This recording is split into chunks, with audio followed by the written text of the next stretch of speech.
Okay, let's start the discussion for today. So in the previous week, we have understand about some algorithms. So we have completed first come first serve algorithm, where we understand that this algorithm is very easy because we need to schedule the process according to the first come first serve basis, like depending upon the arrival time of the process. So we understood this algorithm that we need to schedule the algorithm not depending upon the names. So we have to schedule them according to the arrival time. So that's what we have seen two examples where we have process 1, process 2, process 3, but we ignore this.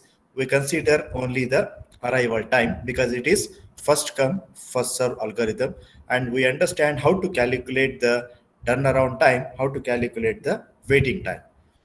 Then we move on to priority scheduling.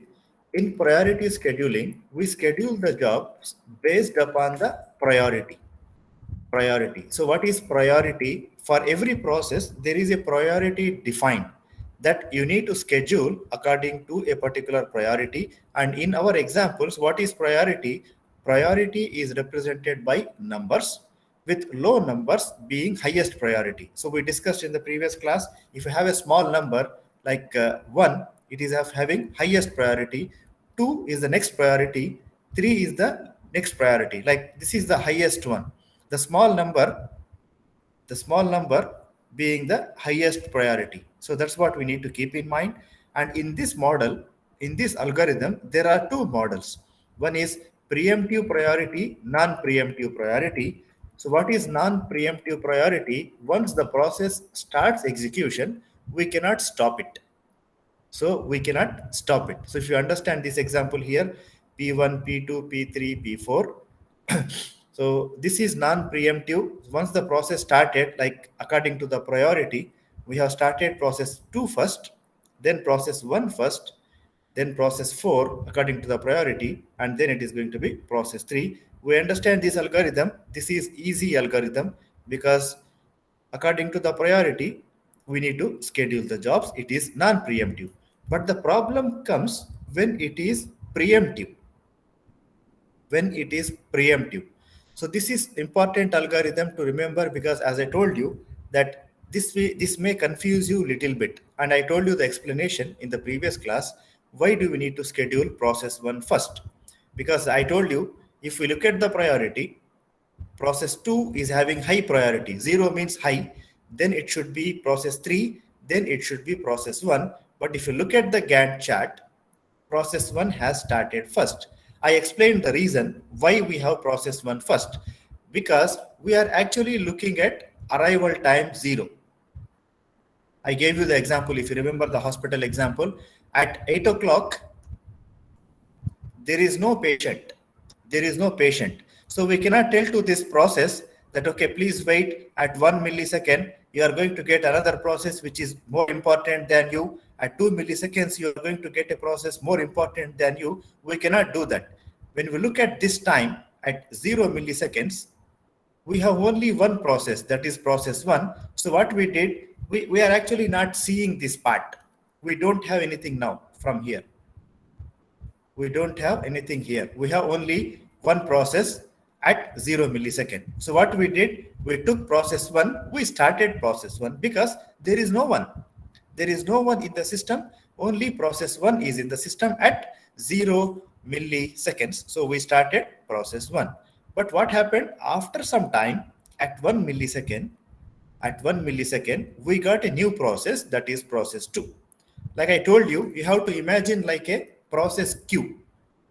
So we have a queue, ready queue of process. Now this is the CPU. CPU waiting to execute. Now when we look at arrival time 0, we have only process 1. So we send process 1 to the CPU. Now process 1 is working in the system. Process 1 is working in the system. Now after 1 millisecond in the ready queue, we got process 2. The second one in the queue, process 2. Now what we have to do? We have to look at the priority because this algorithm is priority algorithm. We look at the priority and we see what is the priority of process 2. The priority of the process 2 is 0 millisecond, 0, which means this is more important than process 1. So what we did, we stop process 1. Okay, say, okay, you stop now, then process 2 will go to the CPU because it is more important. Then process 2 is working in the CPU. Now here we have process 2 in the system. At 2 milliseconds, we got, I will just put it here, at 2 milliseconds, we got new process, that is process 3. But we did not start here process 3 because we look at the priority of process 3 and we have seen process 3 is not important than process 1 because priority of process 2 is 0, priority of process 3 is 1. So process 2 is still important, not process 3. That's why we did not start process 3, we started process 2. So that's why process 2 is continuing and it will complete the job. So it will finish the job at 6 milliseconds. So the total burst time is 5 milliseconds. So it started at 1 millisecond plus 5, because 5 milliseconds, it will complete at 6 milliseconds. Then we have completed process 2. So process 2 is done. We don't have process 2. Now we have in the system process 1 and we have in the system process 3. Now which one to go to the system? Again, we look at the priority. Now when we look at this, process 1 priority is 2, process 3 priority is 1. So process 3 is important than process 1. So we say, okay, process 3, now you go to the system. So process 3, 2 milliseconds only. So 6, 7, 8, it will finish the job. And we have process 3 finished the job. Done. Now we are left with only process 1. So we started process 1 and process 1 completed just only 1 millisecond here. So 0 to 1 is 1 millisecond. So which means 7 minus 1 millisecond completed, remaining with 6 milliseconds. So from 8 milliseconds to 14 milliseconds, 8 plus 6, 14, it will finish the job. So this is how we schedule according to the preemptive priority. Preemptive means we can stop the process anytime according to the priority. Yes, hope the point is clear. Last class I explained this algorithm to you. I repeated because if someone has any doubt, they can clarify. So hope the point is clear. Any doubts or any questions, students, in this?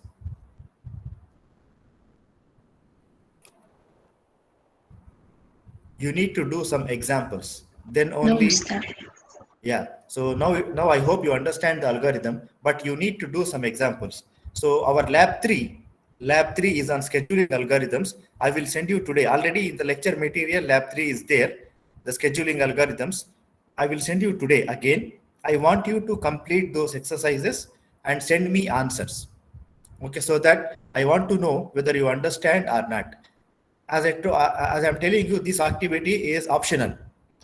Okay, but if you do it, you will understand the algorithm better. As I told you, this topic is very important for all your exams.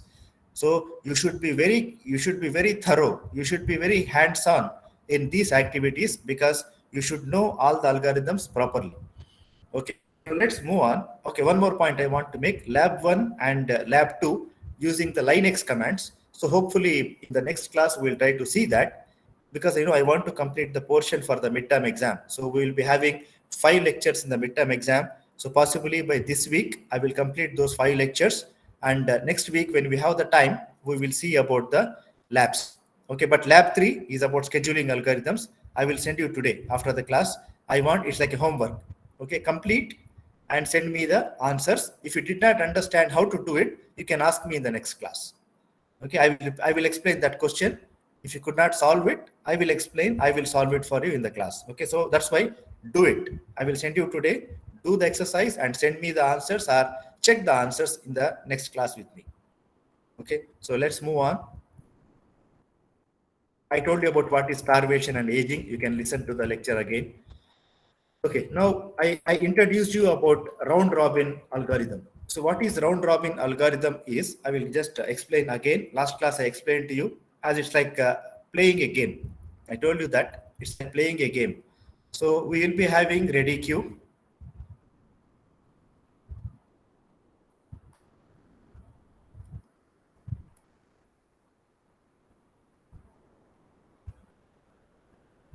We'll be having the ready queue, and here we have the CPU.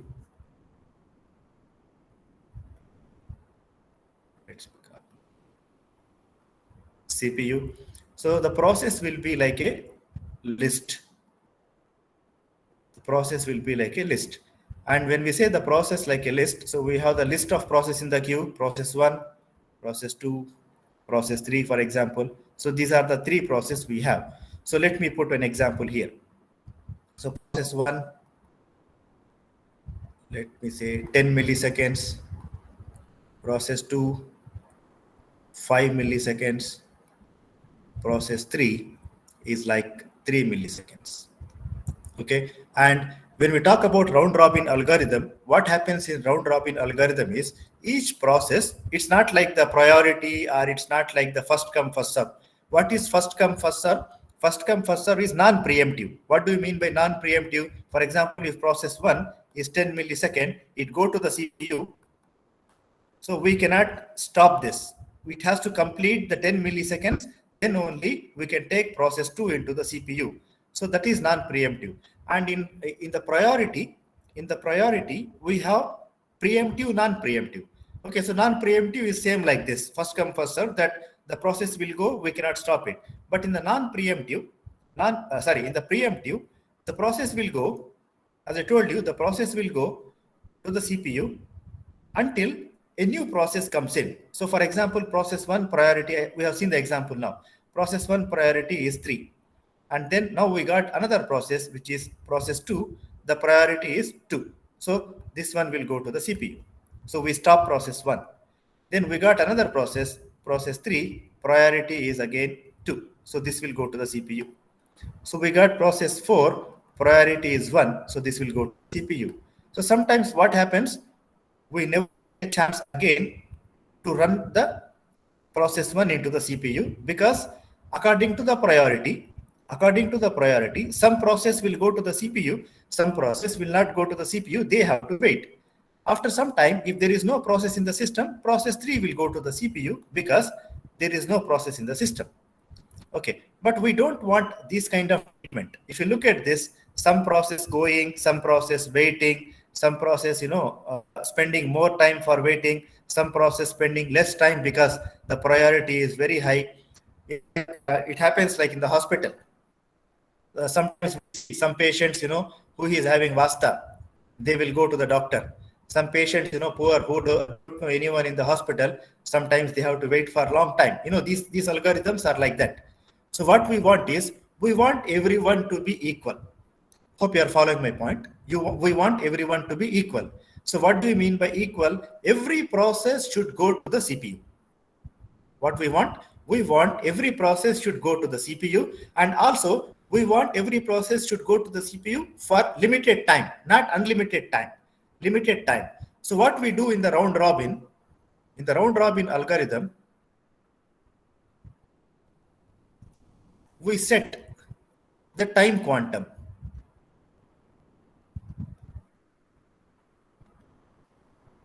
We set the time quantum. So what do we mean by time quantum?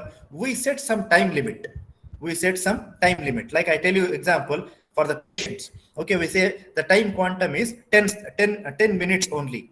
So which means first patient will go to the doctor. He can spend or she can spend only 10 minutes. After that, whether the job has been completed or not completed, they have to come out from the doctor, because we want to give equal chance to every patient.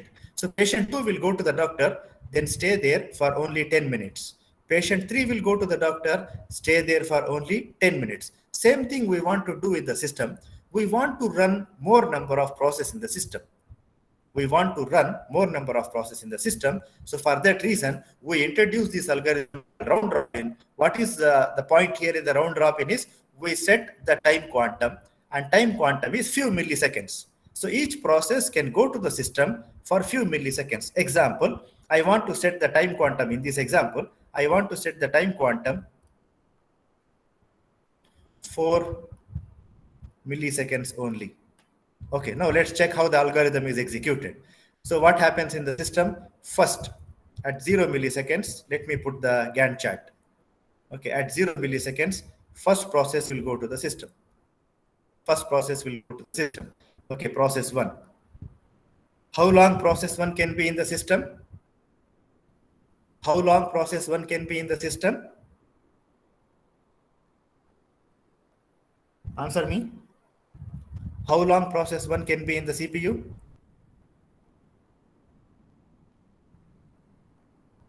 I said process 1 10 milliseconds, process 2 5 milliseconds, process 3 3 milliseconds. But according to the round robin algorithm, how long process 1 can be in the CPU? 4 milliseconds. 4 milliseconds, because 4 milliseconds is the time quantum. Okay, so 4 milliseconds.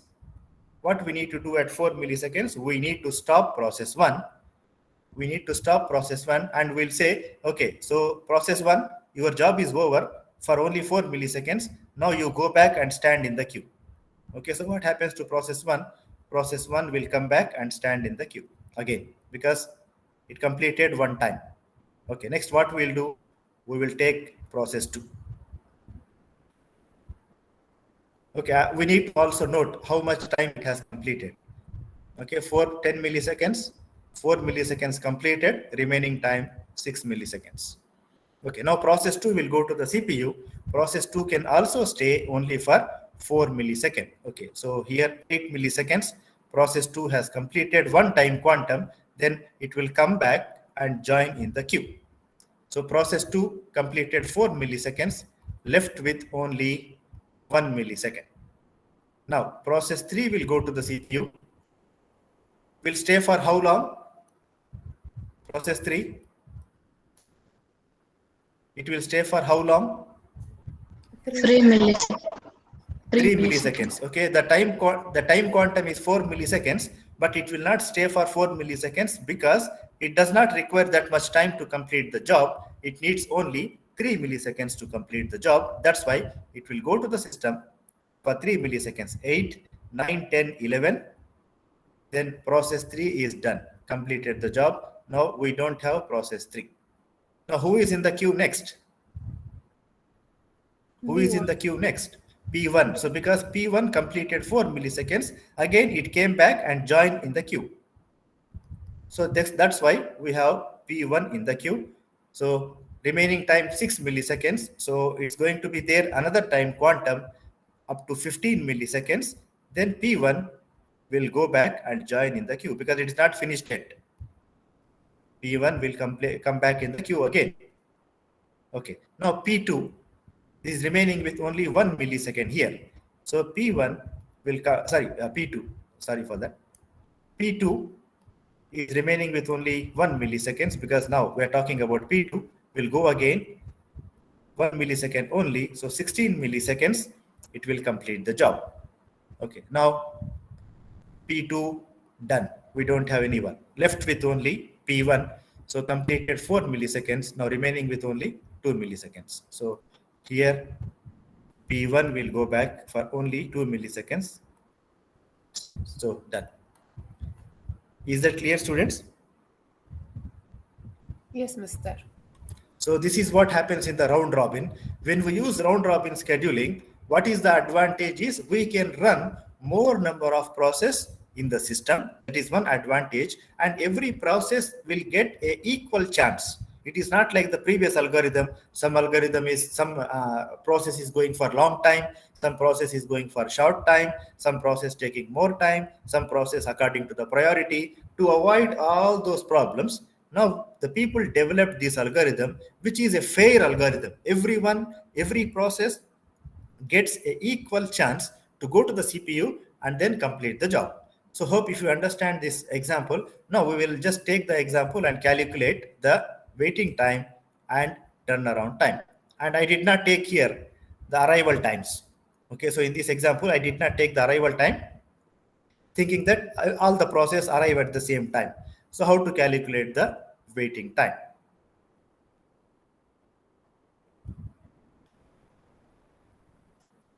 Waiting time. Okay, let's first calculate the turnaround time.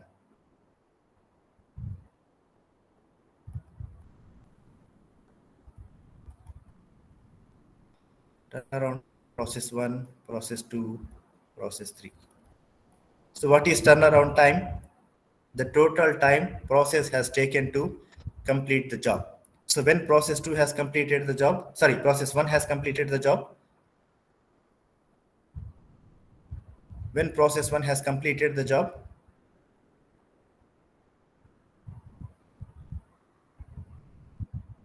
imagine that 18 all of them, milliseconds.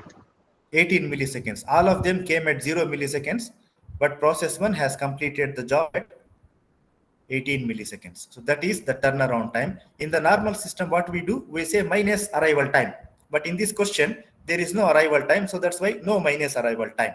I gave you the formula for turnaround time. What was the formula? Finish time minus arrival time. But here, there is no arrival time. That's why directly process 1, 18 milliseconds. Process 2, 16. 16 milliseconds because it is completing the job here.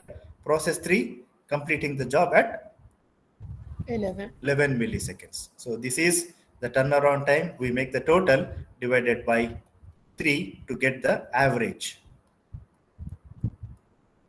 turnaround time.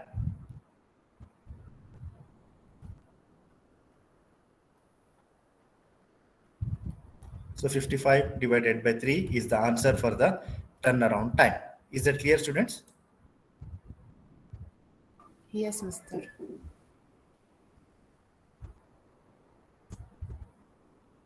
Okay, now let's go on to calculate the waiting time.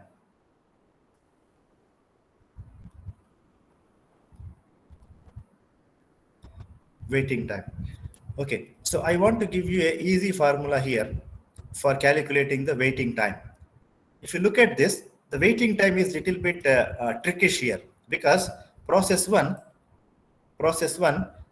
here it is waiting, here also it is waiting, here also it is waiting. It's not like one time it is waiting. It is waiting at the different times. If you look at process 2 is waiting here when process 1 is working.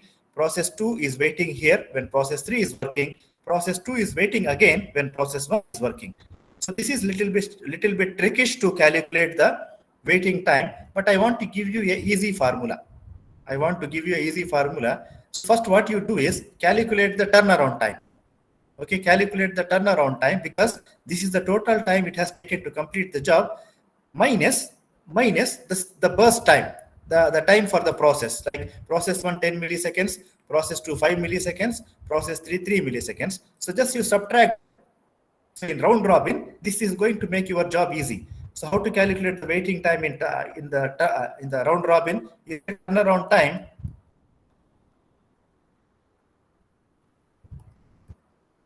minus burst time. Okay, so process 1, we have 80 milliseconds and the burst time is 10 milliseconds. So it was waiting for 8 milliseconds. Now when we look at the Gantt chart, we should make out that it is waiting for 8 seconds to confirm. Okay, so here 4 milliseconds it was waiting, 3 milliseconds it was waiting. So 4 plus 3, 7 milliseconds. Again for 1 millisecond it was waiting, 8 milliseconds. So this is correct. It is waiting for 8 milliseconds. So what we do? Calculate the turnaround time, subtract the burst time. Process 2 completed the job at 16 milliseconds minus the burst time is 5 milliseconds. What it was doing the remaining time? It was just waiting 11 milliseconds. So it should make sense. 4 milliseconds here, 4 here, 3 milliseconds, 5, 6, 7 milliseconds, another 4 milliseconds. 11 milliseconds it was waiting, then it has completed the job. So that is correct. Now process 3, 11 milliseconds is the turnaround time minus the burst time is just 3 milliseconds. So what it was doing for 8 milliseconds, it was waiting. So this is how we calculate the waiting time. So we'll say total divided by 3 to calculate the average. Okay, is that clear, students? Is that clear, students? Yes, We will see sir. another example. We will see another example which is there in the slide to understand that. Okay, so this is how the round robin scheduling works. The CPU the ready queue is like a cycle. So the process from the ready queue will go to the CPU and then come back and join in the end. We'll go to the CPU and then come back and join in the end.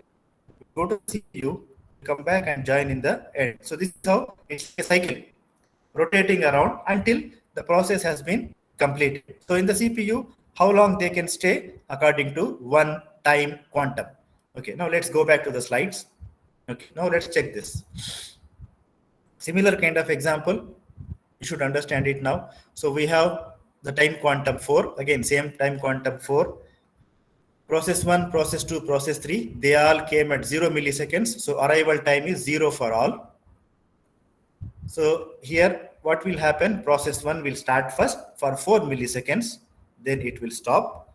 Then process 2 will go to the system for 7 milliseconds, completed the job. Process 3 will go to the system for 3 milliseconds, it has completed the job. Now remaining is only process 1. So process 1, process 1, process 1 for 4 milliseconds. It will complete the job until 30 milliseconds. So how do we calculate the average waiting time? So we say 30 minus 4, 30, because I told you 30 minus 24, that is the burst time. So we'll get the answer. So for process 2, that is going to be 7 minus 3 is 4. Process 3, 10 minus 3 is going to be 7. So this is the total divided by 3 is equal to 17 divided by 3 is 5.66 milliseconds is the average waiting time. Average waiting time. So this is how we calculate the round robin scheduling according to the time quantum. Okay. Now here comes another example. Time quantum is now set to 3. Time quantum is set to 3. So process 1, 8 milliseconds, process 2, 4 milliseconds, process 3, 4 milliseconds. Now this is little bit trickish for you. You should understand this carefully.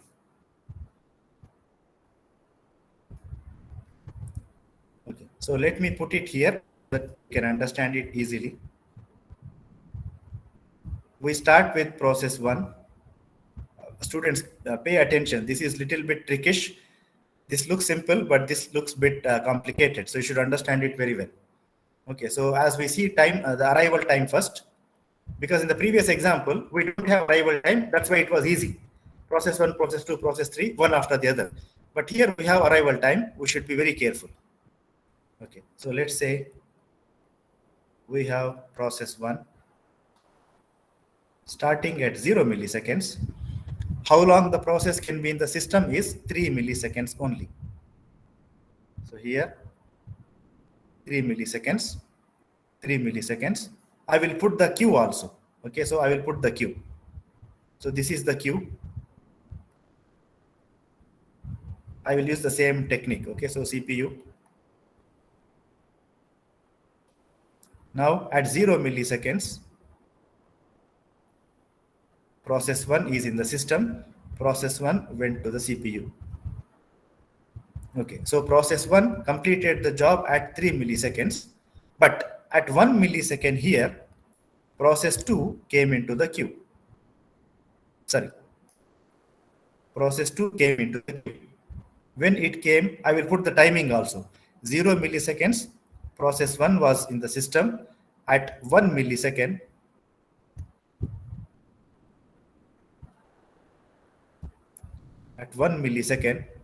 process 2 came into the system. Okay, now process 1 has stopped working at 3 milliseconds. At 3 milliseconds. Now I am looking at the queue at 3 milliseconds.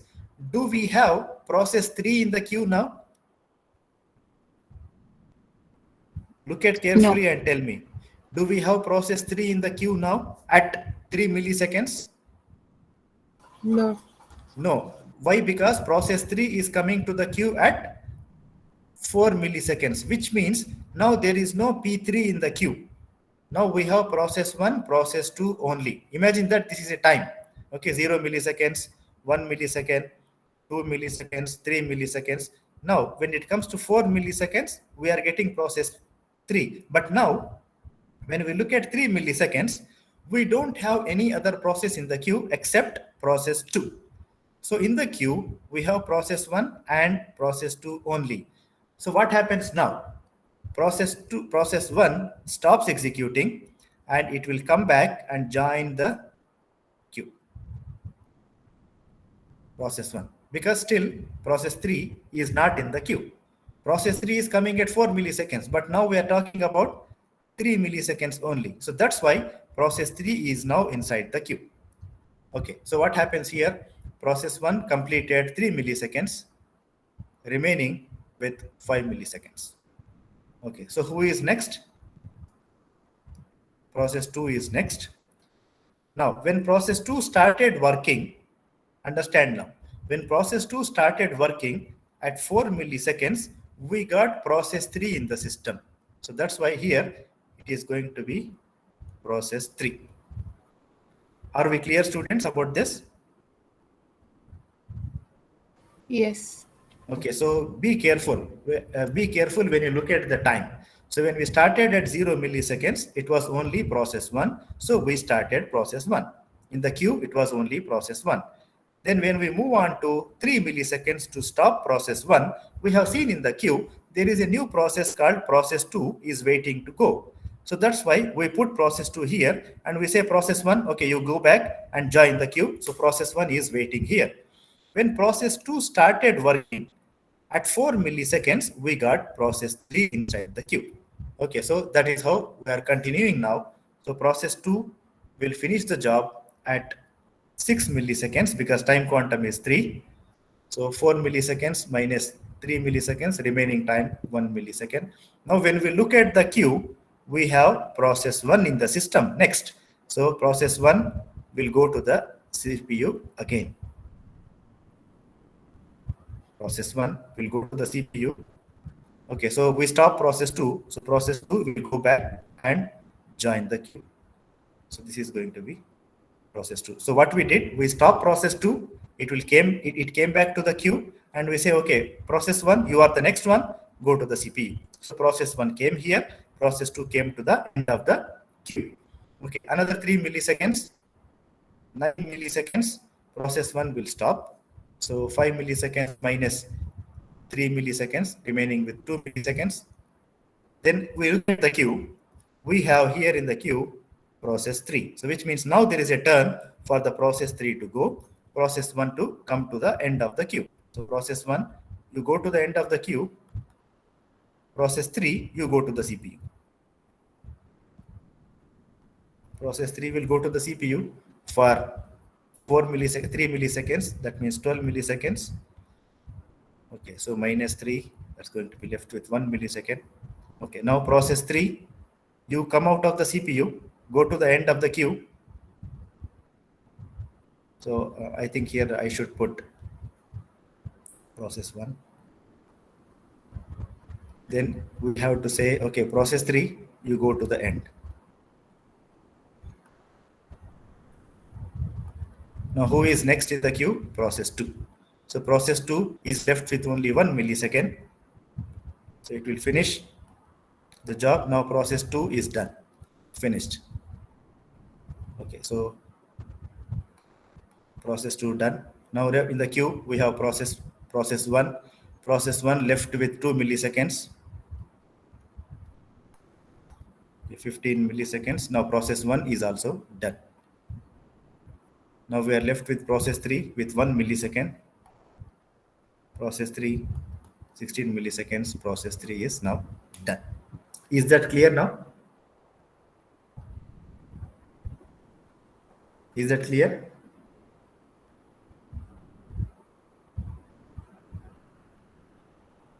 Again, Mr. Okay, again I will repeat. Let's check, maybe, yeah. I will repeat the complete example again so that I know, because whenever I explain this, you will get confused. It will take some time to understand the system. Okay, so let me put it again, the same example.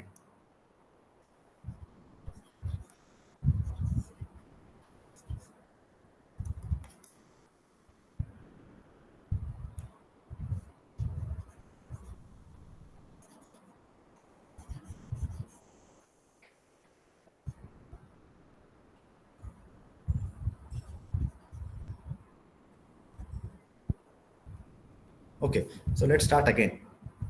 So we have process 1, process 2, process 3 according to the different arrival times. So we have to send the process, as I told you in the previous algorithms also, we have to send the process according to the arrival time. So this is important for us to always look at the arrival time. So when we look at now, we don't have any process at time 0. So that's why we start our system with process 1. So we look at the queue, the ready queue of the system.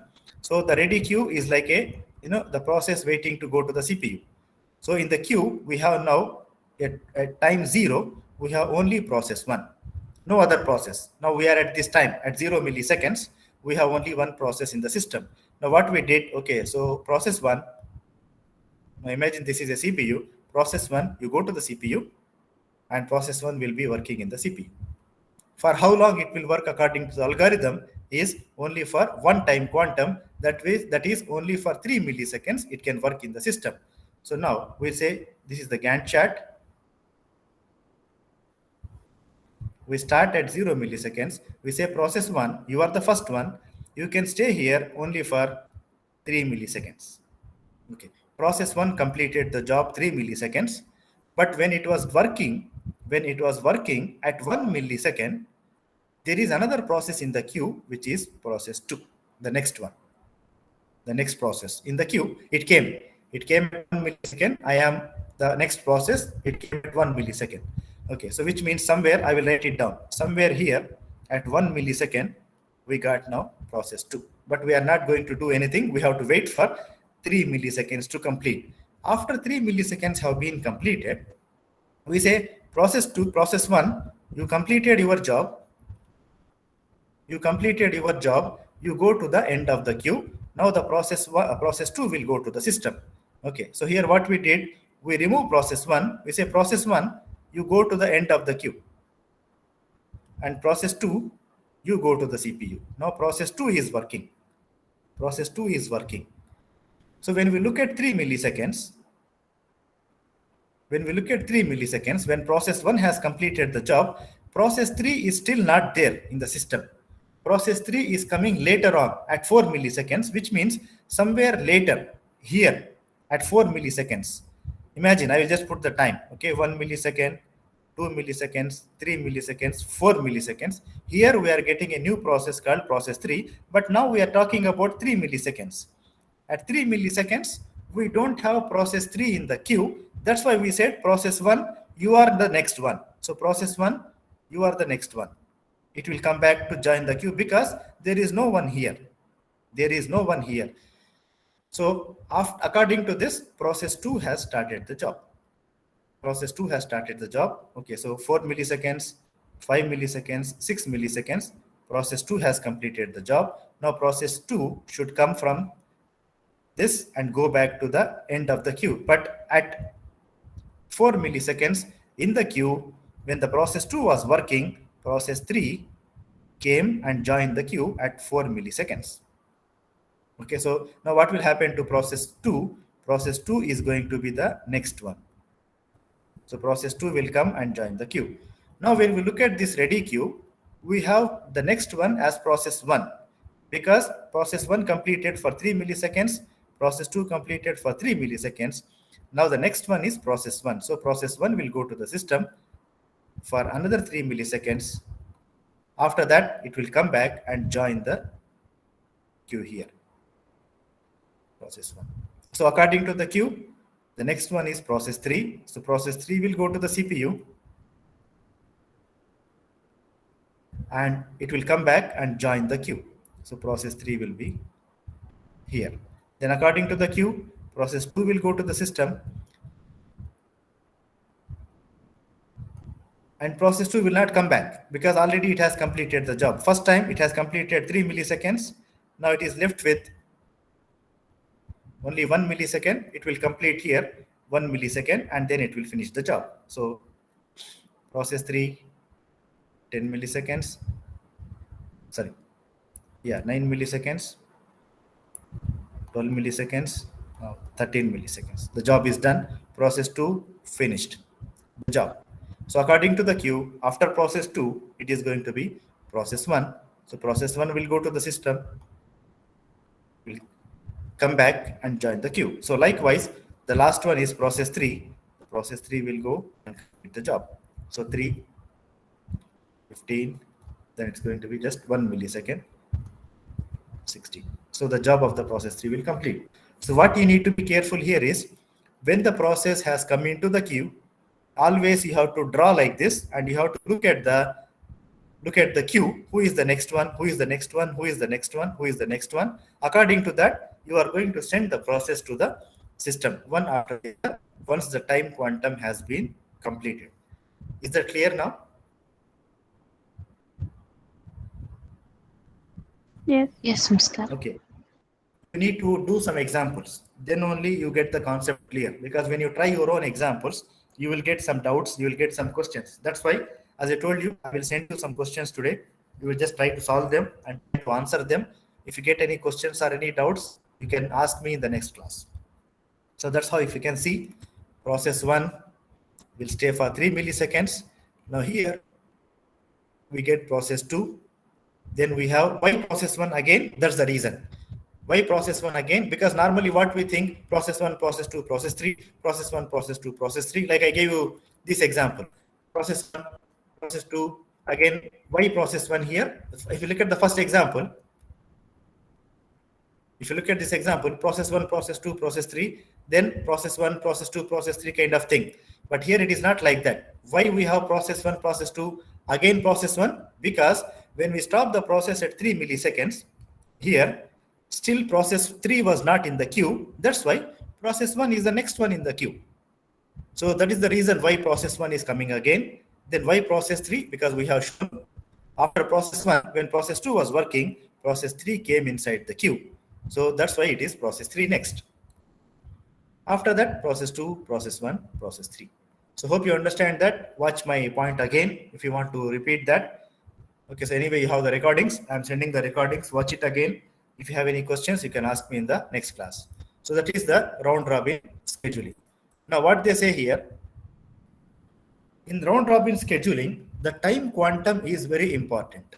Why important is, if the time quantum is very big, infinitely large, the round robin scheduling becomes like first come first serve scheduling. Imagine in this example, if I make a time quantum as 10 milliseconds, if I make a time quantum as 10 milliseconds, what will happen in the system?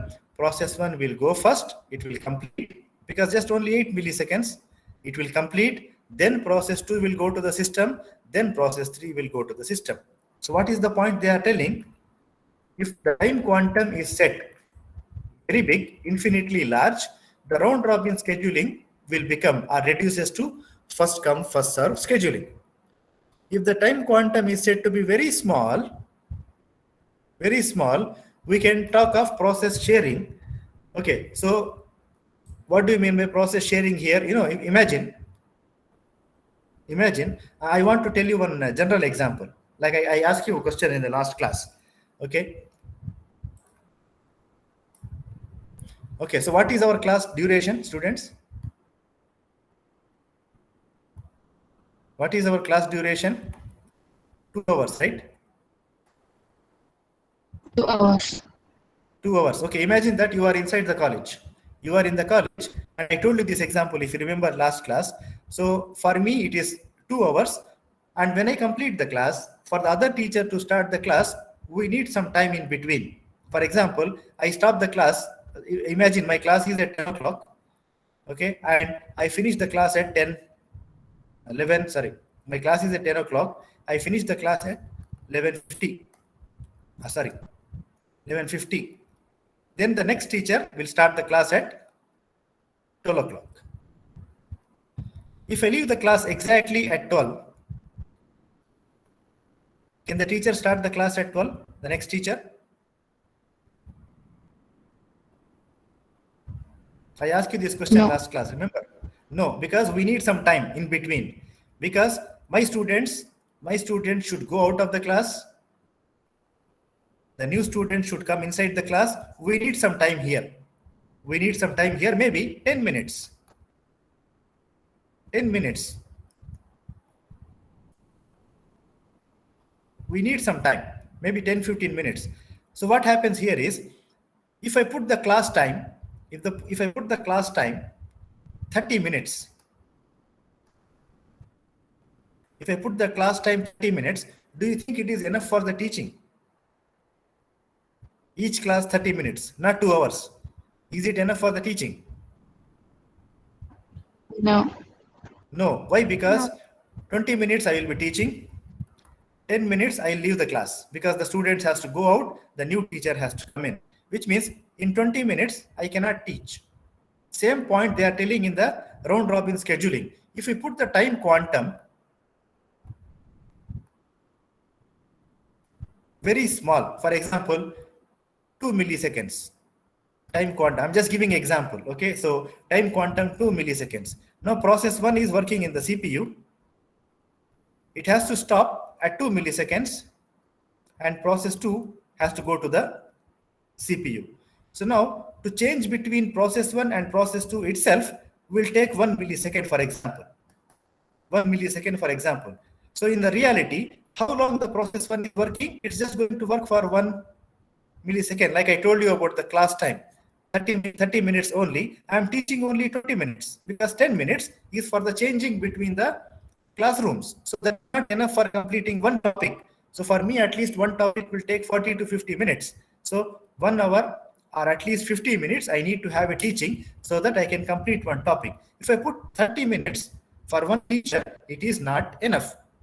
Same thing, if we have the time quantum very small, so number of process will not be executing. What happens here? One process will go to the CPU, come back from the CPU, next process will go to the CPU, come back from the CPU, but the real time of execution is very small, maybe 1 milliseconds or less than that, which means time quantum small is not good. Time quantum big is also not good, because I told you if the time quantum is very big, it will become like first come, first serve algorithm. So both of them are not good. So we need to have a time which is somewhere in the middle ground. Somewhere in the middle ground, which means it should not be too big, like 10 milliseconds. It should not be too small, like 2 milliseconds. Somewhere in the middle, maybe 4 milliseconds, 5 milliseconds, like that. It should be in a moderate size. Then only the process will be executing properly. That is the point we are discussing in the slides now. So what they say, if the time quantum is become infinitely large, the round robin scheduling will become first come first serve scheduling, which is not good. So large time quantum is not good. If the time quantum is said to be very small, we talk about processor sharing. So we are sharing the processor, but nothing is going on. If you make the time quantum the same as the context switching time, we spend half of our time in context switching, which means I told you. What is context switching? I gave you this example. Switching between the process is called as a context switching. Here I gave you the example of switching between the classrooms, the 10 minutes. That is the context switching here. One teacher has to leave, another teacher has to come. This 10 minutes is the switching time between one teacher to another teacher. So here they say same thing. If you make the time quantum very small, like I gave you 30 minutes or 20 minutes like that, so half of the time, like if you take the example, 10 minutes we are spending for the changing between the class, real teaching is happening only for 20 minutes, which is also not good. Okay, so that's what we need to understand. What point we need to make from this slide? We need to make the time quantum should not be too big, it should not be too small, it should be somewhere in the middle ground or in a moderate size. You don't worry about that, because we should know the concept. Every operating system has got its own time quantum depending upon the type of operating system. We need not worry about that. We need to know the concept. Okay, so hope you understand the concept of time quantum and round robin. So as I told you, you need to do some examples. So what are the advantages of time quantum? If the time quantum becomes very big, we get the same advantages, disadvantages of first come first serve scheduling. If it is very small, we get faster response time, but slower throughput. As I told you, we can run many jobs. If we reduce the time quantum, many classes we can take. If I make 30 to 30, as per my example, if I make a classroom of 30 minutes, we can take many classes, but the teaching will not happen. Teaching is only for 20 minutes. remaining time is wasted only for the switching. So same thing will happen here. If it is very small, we get faster response time, means many jobs we can run, but many jobs will not complete because there is more time spent in context switching than execution. That's the reason I told you it is disadvantage. Even if you ignore the context switching time, the turnaround time goes down if most of the process complete within a single time quantum. So that's what they say. If you make the time quantum very big, you are not going to get any benefit out of that. Okay, so there is an example here to make us understand the point. Okay, if the time quantum, suppose that there are three processes. I will put this example. Okay, so we have three processes: process 1, process 2, process 3. Okay, so there are three processes with the CPU burst of 10 milliseconds.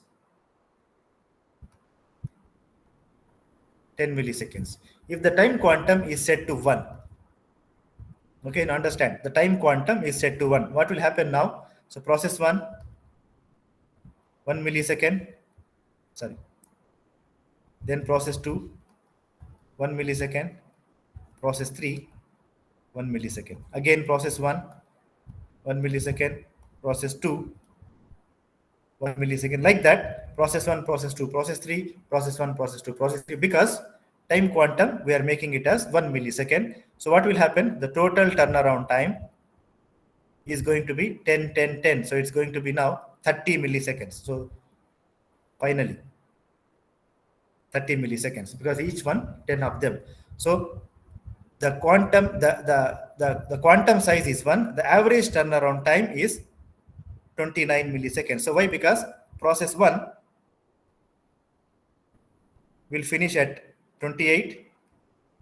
Process 2 will finish at 29. Process 3 will finish at 30. So 28 plus 29 plus 30 divided by 3, we get 29. So that is the average turnaround time, which means very large. So each process is going to take 29 milliseconds to complete. Now, what is the size of each process? Look at this. The size of each process is just 10 milliseconds. But how much total time they are taking to complete the job? 29 milliseconds, which means very big time. Very big time, which is not good. Okay, now let's take another example.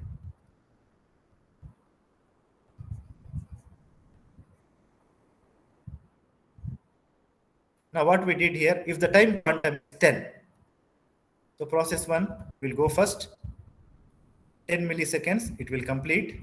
Process 2 will go next because time quantum is 10, it will finish. Then process 3 will go next because time quantum is 10, it will finish. So if the time quantum is set to 10, then they finish in the next CPU burst, and the average turnaround time is 20. So what is the turnaround time?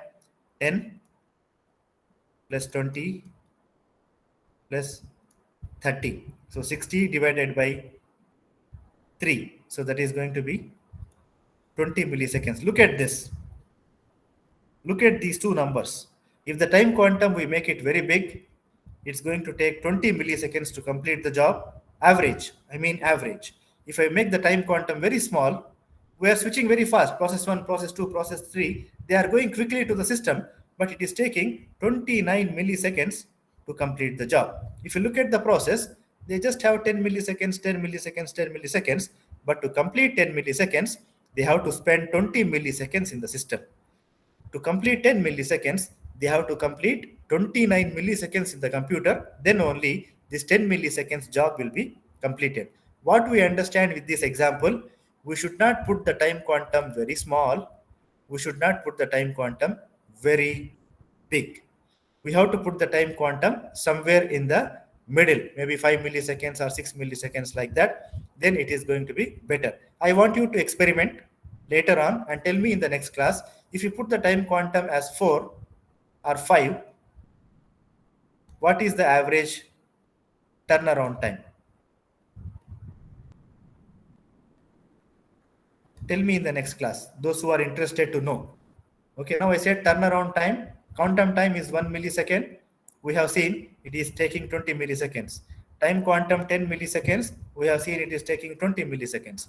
Now make the time quantum as 5 milliseconds and tell me in the next class how much time is the average turnaround time. Okay, so check yourself and tell me in the next class, those who are interested. So that's what the advantages and disadvantages of the round robin scheduling. We'll get into the next concept, multi-level queue scheduling. Okay, we'll just let us take a break. Okay, so otherwise it will be heavy. Let us take a break of 5 minutes. Then I will complete this lecture and we'll start the new lecture, introduction. Okay, take a break of 5 minutes.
Okay, let's continue the remaining part. So what do you mean by multi-level queue scheduling here is, so instead of having one queue, like if you understand, some algorithms are good for some purpose. Like I gave you the hospital example, we cannot always follow one queue. If you just, I want to give you the example here, like the hospital example, we always don't have just one single way of sending the patients to the doctor. Normally, what do we have? Like we have like first come for the patients, we have first come first serve basis, where we have a queue. We have a queue. So patient one, patient two, patient three, patient four, like that. They will go according to the number 1, 2, 3, 4, 5. Okay. So if there is any urgent patient, we have another queue. For example, here a queue for the emergency. So here also we have emergency 1, emergency 2, emergency 3, emergency 4. Like we have different queues. Okay, if you look at the hospital also, our main hospital, like in all the vilayats, we have the main hospital. Like here we have the Sur hospital. We have two sections. One is the normal hospital. The second one is the emergency. So like there are two queues. One clinic will take only the normal patients 1, 2, 3, 4, 5. Another clinic will take the emergency 1, 2, 3, 4, 5 according to the emergency of the patient. Now what we want is, what I mean to say here is, always we cannot follow just one method. Like we have seen three algorithms: first come first serve, we have seen priority algorithm, we have seen round robin algorithm. Three algorithms we have seen, and we cannot say that we want to follow only one algorithm, only first come first serve, only priority, only the round robin. We cannot do that. What normally we do, we apply multi-level queue scheduling. What do we mean by that is, we select the different algorithms and then we try whichever is the best algorithm according to the situation. So how do we do? For example, doctor is same. Okay, so doctor is same here. Normally what happens, patient number 1, patient number 2, patient number 3 will go. But sometimes if there is an emergency case, you have to send from here. Like we apply both the type of scheduling: emergency like a priority, and normal like first come first serve. We apply both the type of algorithms, not just one type of algorithm. So similarly in the system, what happens, not one type of process, there are different type of process we have in the system. Let's understand about the computer point of view now. So we have some interactive process, some batch process. What do we mean by interactive process? They will go to the CPU, they will come back for input and output. They will go to the CPU, they will come back for input and output. We call this process as interactive process. And some process is batch process, which means they go to the CPU, they complete the whole process, and then they will come back. Normally for the batch systems, there is no input and output in the middle. They go to the CPU, they will complete, and then they will come back. Now, two different processes. How do we choose the queues? What really we want? We want to run two different scheduling algorithms for the two groups. One group will have one algorithm, the other group will have another algorithm. How do we choose that? Now, we take three different type of queues.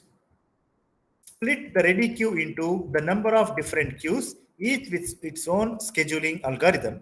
Implement a scheduling algorithm to decide which queue is to allotted to the next. Preemptive priority scheduling is often used. Now, as I told you, first we have, I'll just put an example which is there in the next slide. We have interactive jobs.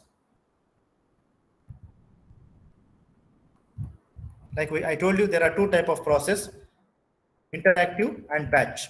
So one queue for interactive. Okay, we have the process.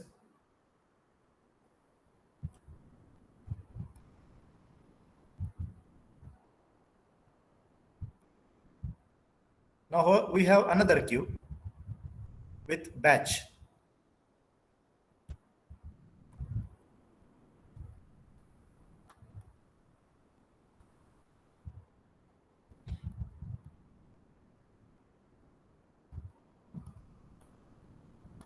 Okay, now we have a CPU. .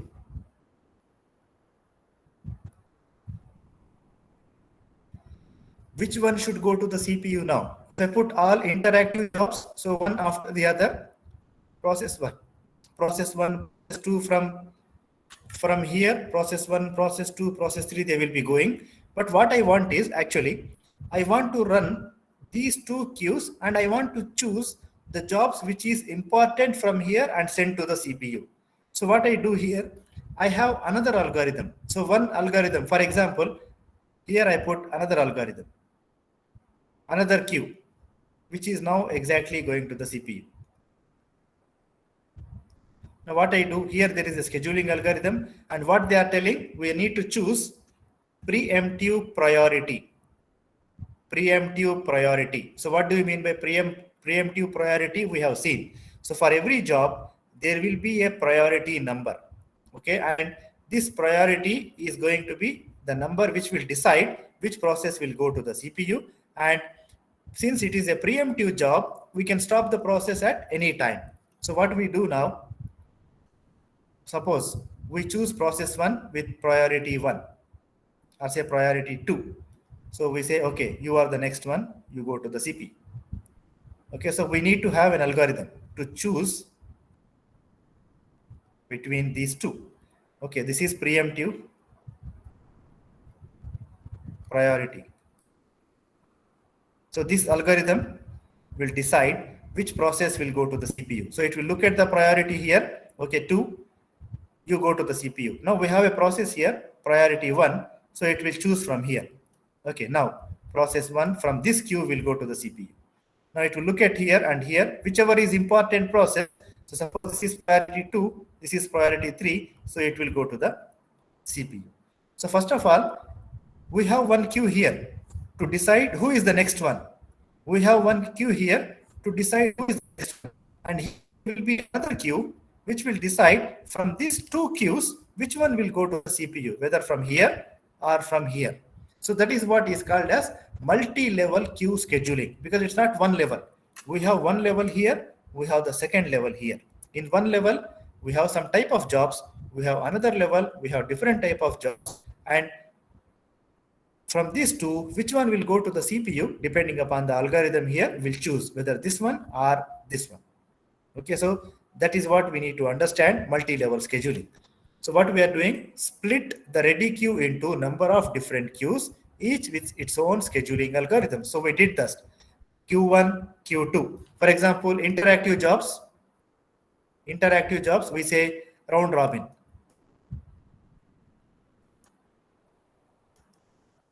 Okay, and here for this batch job, for example, we say first come, first serve. First come, first serve. So now we have 2.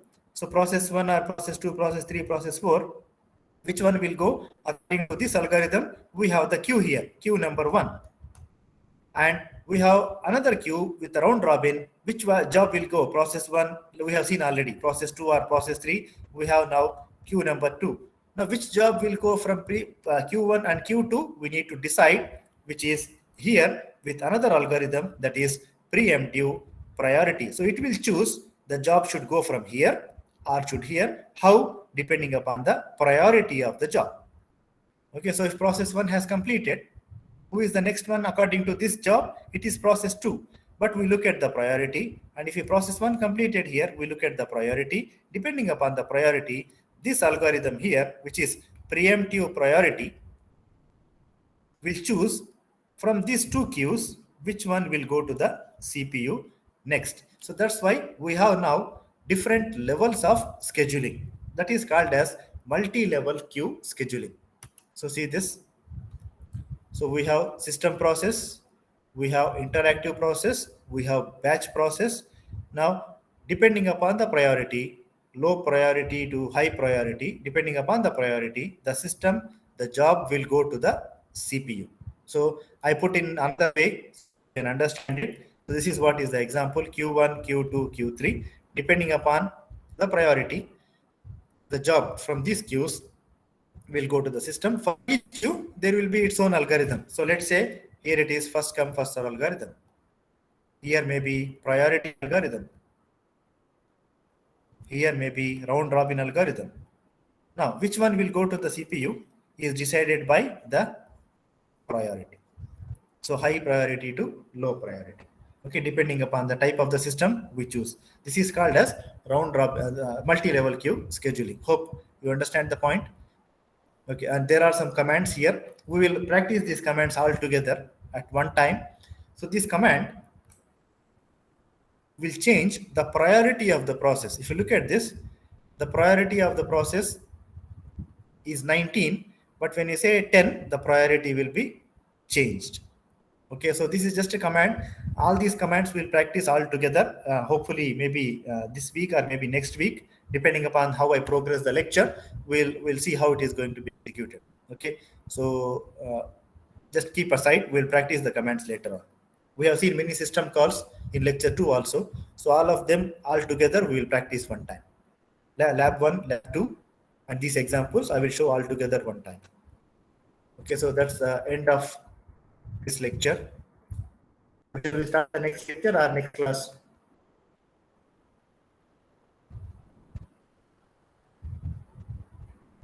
We need to start lecture 5.